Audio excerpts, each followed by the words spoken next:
بسم الله الرحمن الرحيم إن الحمد لله وحده والصلاة والسلام على من لا نبي بعد أما بعد فأعوذ بالله من الشيطان الرجيم بسم الله الرحمن الرحيم الدرس الخامس سبق نمبر 5 ہے یہ، اور جب سبق نمبر 5 میں ہم جملہ انشائیہ کی جو آخری قسم تھی تعجب وہاں سے شروع کریں گے. تو نمبر 10 ہے جی تعجب. تعجب کسے کہتے ہیں؟ تعجب کا معنی حیرانگی کے، اور تعجب وہ جملہ انشائیہ ہے جس میں حیرانگی اور تعجب کا اظہار ہو. جیسے کوئی یوں کہے کہ ما احسن زیدن، زید کتنا زیادہ حسین ہے، یعنی کس چیز نے زید کو اتنا حسین کر دیا. تو یہ کیا ہے؟ تعجب کا اظہار ہے. ٹھیک ہے نا جی. مثال کے طور پہ ما اکرم الرجل، یہ آدمی کتنی زیادہ عزت والا ہے، تعجب کے طور پہ آپ کہیں. احسن بزید، زید کتنا زیادہ خوبصورت ہے. ٹھیک ہے جی. اس کو کیا کہتے ہیں؟ فعل تعجب، افعال تعجب. یہ دو افعال ہیں. تعجب اور حیرانگی کے اظہار کے لیے عربی میں دو صیغے استعمال ہوتے ہیں جو مندرجہ ذیل اوزان پر آتے ہیں. پہلا ہے ما افعلہ، جیسے اس کی اگر ہم کوئی یہ تو وزن ہے نا، اس کے مثال لے کے آئیں گے تو ما احسن زیدن، افعل احسنہ کی جگہ ہم اسم لے آئیں گے ما احسن زیدن. ترجمہ کیا ہے؟ زید کتنا زیادہ حسین ہے. اور دوسرا ہے افعل بھی، جیسے احسن بزیدن. تو یہ دو اوزان ہیں جو تعجب اور حیرانگی کے اظہار کے لیے آتے ہیں. ٹھیک ہے نا جی. تو ما احسن زیدن، زید کتنا زیادہ خوبصورت ہے، اور دوسرے کا بھی ترجمہ یہی ہے. آگے بڑھتے ہیں. یہ جو آپ کو جملہ نظر آ رہا ہے ما احسن زیدن، دو ترکیبیں ہیں یا دو صیغے ہیں تعجب کے. ایک ما افعلہ یا ما احسن زیدن، اس کی مثال ہم یہ لے آئے. اور دوسرا ہے افعل بھی. تو جو پہلا ہے ما افعلہ، اس کی مختلف ترکیبیں ہو سکتی ہیں. جیسے ما احسن زیدن، اس قسم کے جو جملے ہوتے ہیں تعجب کے، اس کی تین ترکیبیں ہو سکتی ہیں. اس کی ترکیب تین طرح سے ہو سکتی ہے. پہلی ترکیب یہ ہے کہ ما کو ہم ایو شیئن کے معنی میں مان لیں.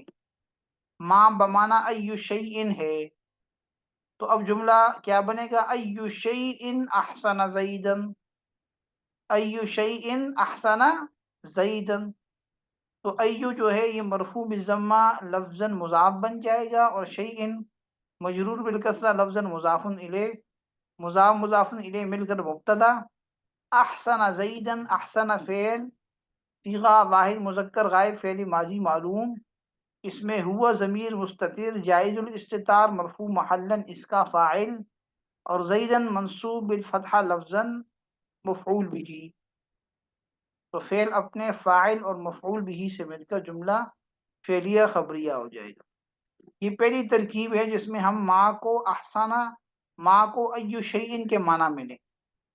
تو ما بمعنی ایو شیئن، ایو مضاف اور شیئن مضاف الیہ سے مل کر مبتدا، اور احسانہ فعل صیغہ واحد مذکر غائب فعل ماضی معلوم، اس میں ہوا ضمیر مستتر جائز الاستتار مرفوع محل اس کا فاعل، اور زیدن منصوب بالفتحہ لفظاً مفعول بھی. فعل اپنے فاعل اور مفعول بھی سے مل کر یہ خبر ہوئی، مبتدا اپنی خبر سے مل کر جملہ اسمیہ انشائیہ ہوا. کیونکہ یہ جملہ انشائیہ ہے، تعجب کے اظہار کے لیے آ رہا ہے، اس لیے اس کو جملہ انشائیہ بنائیں گے. ٹھیک ہے نا.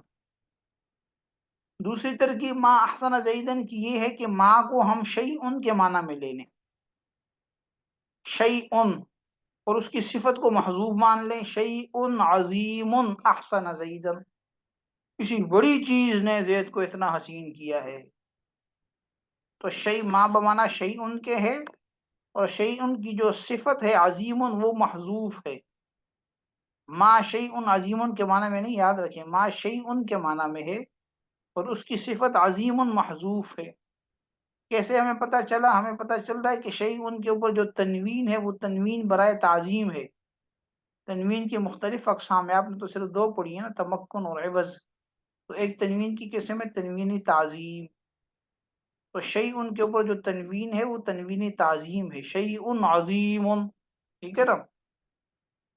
تو تقدیری عبارت کیا بن گئی؟ شیء عظیم احسن زیدن، تو شیء مرفوع بالضمہ لفظا یہ موصوف بن جائے گا، اور عظیم مرفوع بالضمہ لفظا اس کی صفت بن جائے گی، موصوف صفت مل کر مبتدا، باقی ترکیب اسی طرح، احسن فعل صیغہ واحد مذکر غائب فعل ماضی معلوم، اس میں ہوا ضمیر مستتر جائز الاستتار مرفوع محلا اس کا فاعل، اور زیدن منصوب بالفتحہ لفظا مفعول بھی، فعل اپنے فاعل اور مفعول بھی سے مل کر جملہ فعلیہ خبریہ ہو کر خبر مبتدا خبر مل کر جملہ اسمیہ انشائیہ ہو جائے، ٹھیک ہے نا جی؟ یہ ترکیب میں نے نیچے یہاں پہ آپ کے لیے لکھ دی ہے، ٹھیک ہے؟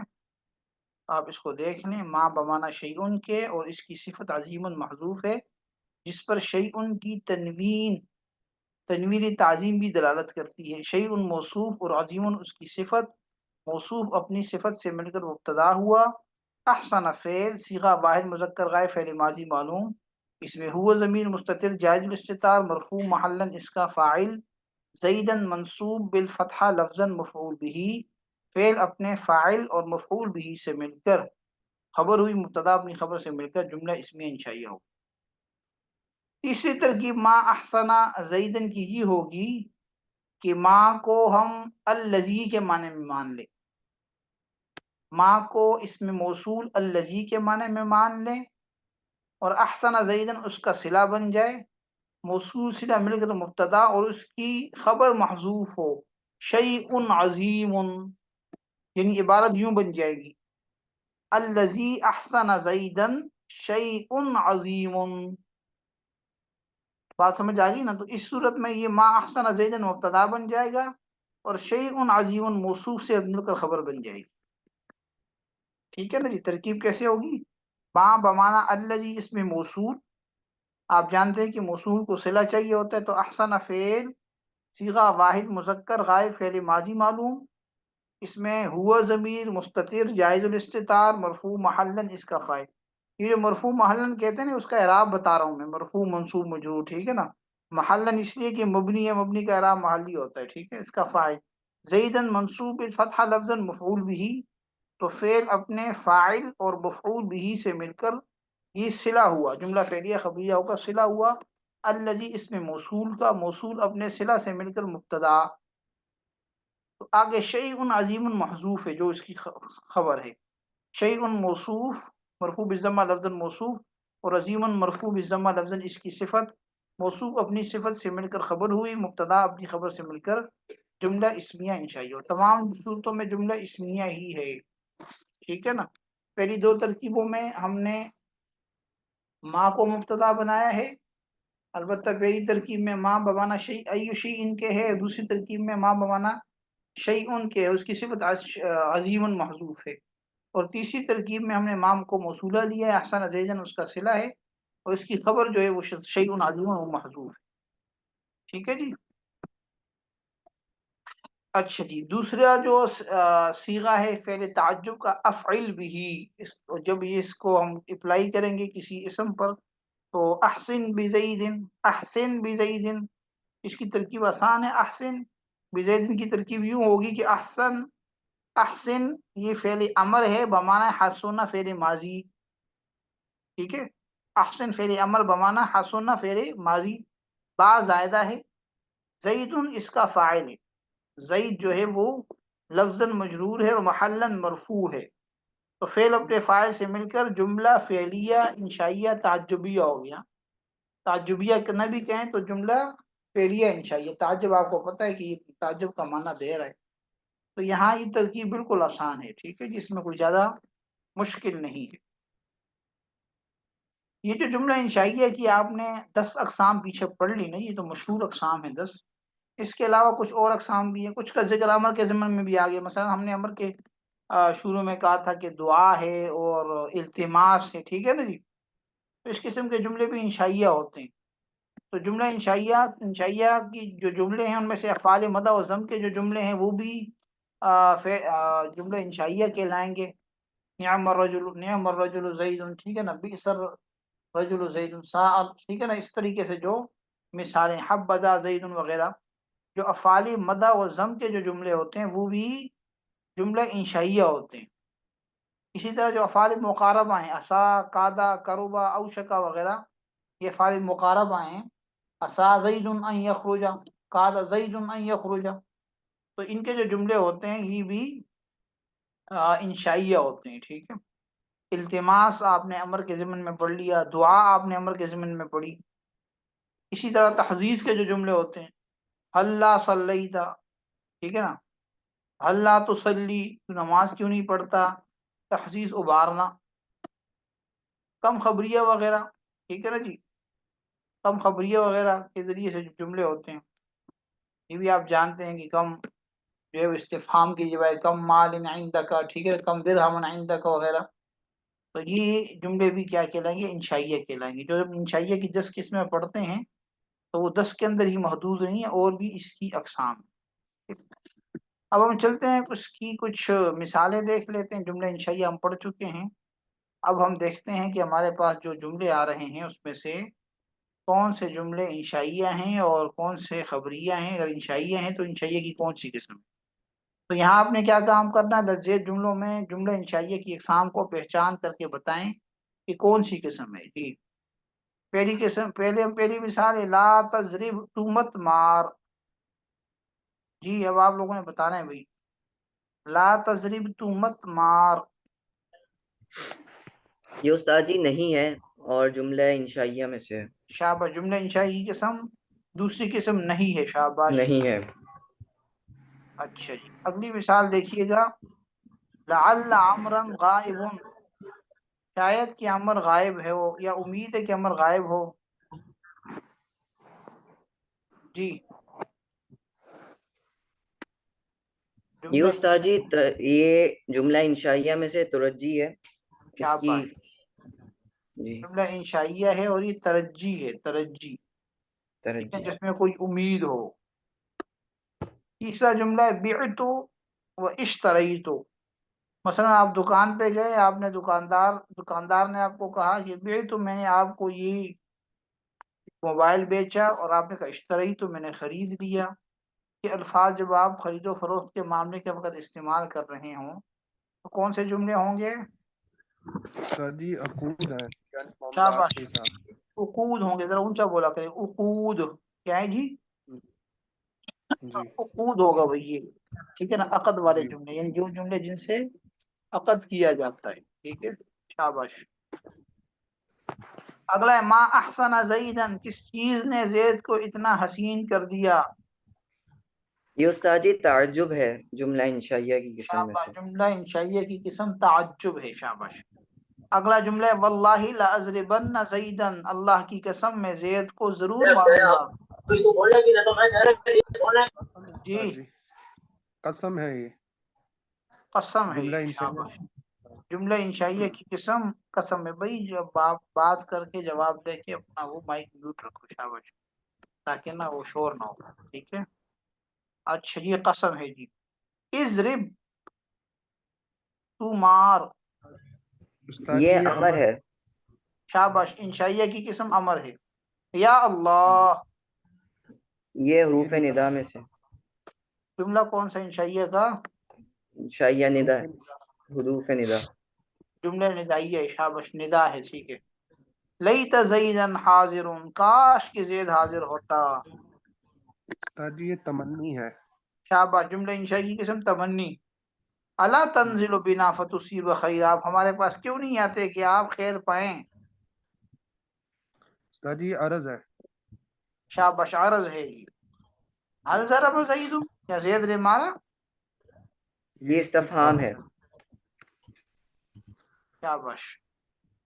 مزید مثالیں، لعل التاجر رابح، شاید کہ تاجر وہ کیا ہو، فائدے میں ہو، فائدہ اٹھانے والا ہو. جی شاید تاجر فائدہ اٹھائے. امید ہے کہ تاجر، یا شاید کہ تاجر وہ فائدے میں ہو، رابح ہو، فائدہ اٹھانے والا ہو. استاد جی یہ تمنی یہ لگ رہا ہے. تمنی ہے. جی دیکھ لو استاد جی ترجیح ترجی ہے، شاباش، یہ ترجی ہے بھائی، تمنی نہیں ہے، لیتا نہیں ہے، لعل ہے، ٹھیک ہے، جی جی شاباش۔ اگلا جملہ ہے لا تدخل حتی یؤذن لک، تم داخل مت ہو یہاں تک کہ تمہیں اجازت دے دی جائے، یعنی جب تک تمہیں اجازت نہ دی جائے داخل مت ہو۔ جی استاد جی یہ یہ نہیں جملہ ہے۔ انشائیہ کی قسم نہیں ہے۔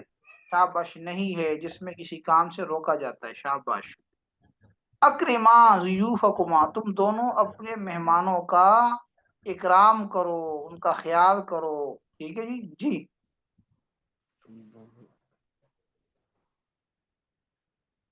استاد جی یہ امر ہے۔ شاباش، اکرما امر ہے یہ، شاباش۔ من حاضر الرجل، یہ آدمی کون ہے؟ یہ استفہام ہے۔ شاباش، استفہام ہے۔ استفہام کسے کہتے ہیں؟ جس میں کوئی سوال ناواقف کسی واقف سے کسی بات کے بارے سوال میں پوچھے، سوال کرے۔ جی استمع نصح الطبیب، تم غور سے سنو طبیب کی نصیحت کو، جی ڈاکٹر کی یہ نصیحت امر کو۔ ہے یہ امر ہے۔ شاباش، امر ہے۔ امر کسے کہتے ہیں؟ جس میں کسی جس کام کا حکم دیا جائے۔ ہاں جی، کسی کام کا حکم دیا جائے اور آرڈر دینے والا بڑا ہو، ٹھیک ہے نا۔ اچھا جی لعل التفاح کثیر، شاید کہ سیب، تفاح سیب کو کہتے ہیں، ٹھیک ہے نا، کثیر ہوں، زیادہ ہوں، شاید کہ یہ سیب ترجی زیادہ ہوں، جی ترجیح۔ ترجی ہے یہ، ترجی شاباش، ترجی ہے۔ لیت اخا صالح مقبل، کاش کی صالح کا بھائی، ہاں جی، مقبل ہو، یعنی وہ آتا، مقبل کا یہ معنی استاد ہے جی، یعنی آپ کی طرف جب کوئی آ رہا ہو تو اس کو کہتے ہیں مقبل، جی۔ یہ تمنی ہے۔ یہ تمنا ہے، شاباش، یہ تمنی ہے جملہ۔ لا تتبع الہوا، خواہشات کی پیروی مت کر، یہ نہیں ہے۔ شاباش، نہیں ہے، شاباش۔ کیف اصبحت اليوم، کیف آپ نے دن کیسے گزارا، یہ استفہام ہے۔ ہاں یعنی آپ نے، اس کا ترجمہ تو یہ کہ آپ نے صبح کیسے کی، لیکن یہاں پہ آج کی صبح کیسے کی، دوسرا ترجمہ یہ کہ آپ نے آج کا دن کیسے گزارا، ٹھیک ہے، آپ کا دن کیسے ہوا، تو بہرحال دونوں صورتوں میں یہ استفہام ہی ہے، ٹھیک ہے جی۔ اچھا جی، جی اب ذرا تھوڑا سا جو ہم نے اب تک پڑھا ہے اس کو ہم دوبارہ ریوائز کرتے ہیں، دہراتے ہیں، ٹھیک ہے۔ ہم نے بات شروع کی تھی لفظ سے، کہ لفظ کا لغوی معنی ہے پھینکنا، اور اصطلاح میں کہتے ہیں ما یتلفظ به الانسان، جس پر انسان تلفظ کرے۔ پھر ہم نے یہ پڑھا کہ لفظ کی دو قسمیں ہیں، ایک لفظ محمل ہے اور دوسرا لفظ موضوع ہے۔ لفظ محمل کسے کہتے ہیں؟ جو بے معنی لفظ ہوتا ہے، جس کا کوئی معنی نہ ہو، اور لفظ موضوع با معنی لفظ کو کہتے ہیں، جس کا کوئی معنی ہو۔ پھر ہم نے کہا کہ جو با معنی لفظ ہوتا ہے وہ اس کی دو قسمیں، ایک نمبر ایک مفرد اور نمبر دو مرکب۔ مفرد وہ کا معنی اکیلا، تنہا، وہ اکیلا لفظ جو کسی معنی پر دلالت کرے، اس کو کلمہ بھی کہتے ہیں۔ اس کی تین قسمیں، اسم، فعل اور حرف، ٹھیک ہے جی۔ اسم لغوی معنی علامت اور بلندی، وہ کلمہ جو اپنا معنی خود بتائے، اپنا معنی بتانے میں دوسرے کلمے کا محتاج نہ ہو، لیکن اس میں کوئی زمانہ بھی نہ ہو۔ فعل کام کرنا لغوی معنی، اور اصطلاح میں وہ کلمہ جو اپنا معنی خود بتائے، کسی دوسرے کا محتاج نہ ہو، اس میں کوئی زمانہ بھی پایا جائے۔ حرف وہ کلمہ جو اپنا معنی خود نہ بتا سکے بلکہ اپنا معنی بتانے میں کسی دوسرے کلمے کا محتاج ہو، جیسے من اور الا۔ دوسری قسم ہم نے مرکب کی پڑھی، ہم نے کہا کہ مرکب کی دو قسمیں، ایک مرکب مفید ہے اور دوسرا مرکب غیر مفید۔ مفید کا معنی ہے فائدہ دینے والا، اور مرکب مفید اس مرکب کو کہتے ہیں جس سے کوئی خبر یا طلب حاصل ہو، یا جب بات کہنے والا بات کہہ کر خاموش ہو جائے تو سننے والے کو کوئی خبر یا طلب معلوم ہو جائے۔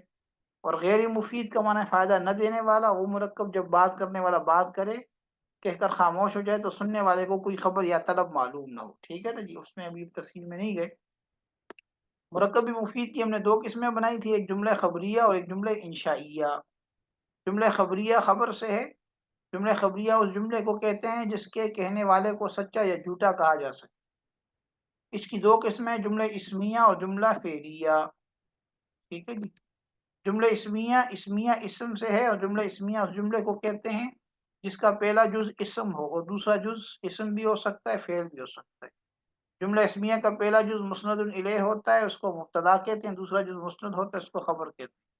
جملہ فعلیہ وہ جملہ جس کا پہلا جز فعل ہو، دوسرا جز فاعل ہوتا ہے، اسم ہوتا ہے۔ جملہ فعلیہ کا پہلا جز مسند ہوتا ہے، اس کو فعل کہتے ہیں، دوسرا جز مسند الیہ ہوتا ہے، اس کو فاعل کہتے ہیں۔